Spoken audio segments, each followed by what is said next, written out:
তোমাদের এই পাতাগুলো ড্রয়িং করতে হবে, যে রং ব্যবহার করবে তাকে গুলি করে দিব। ওরে বাবা রে, বুঝতে পেরেছি, আমাকে একটা দেন। আরে দেন দেন, আমাকে ওটা দেন। আরে এটা তো একদমই ইজি, এটা তো সবাই পারে।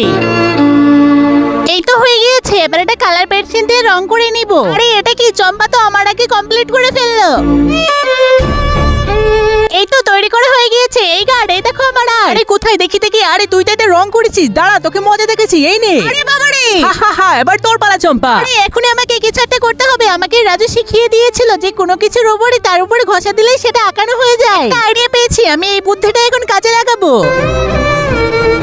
এই তো আইডিয়া, পাতাটি নিচে দিয়ে দিলাম। এবার এটা পেন্সিল দিয়ে ঘষা দিতে হবে। এই তো ঘষতে থাকো, এখনই হয়ে যাবে। তার আগে তুমি যদি শয়তানকে ঘৃণা করো আর তোমার মাকে মন থেকে ভালোবেসে থাকো, তাহলে ভিডিওটিকে একটি লাইক করে চ্যানেলটিকে সাবস্ক্রাইব করে দাও। আর তোমার মায়ের জন্য কমেন্ট বক্সে এই ইমোজিতে কমেন্ট করো। এই তো হয়ে গিয়েছে গার্ড, এই দেখো আমার আর। আরে কোথায় দেখি দেখি। আরে ইয়েস, তুই পেরেছিস।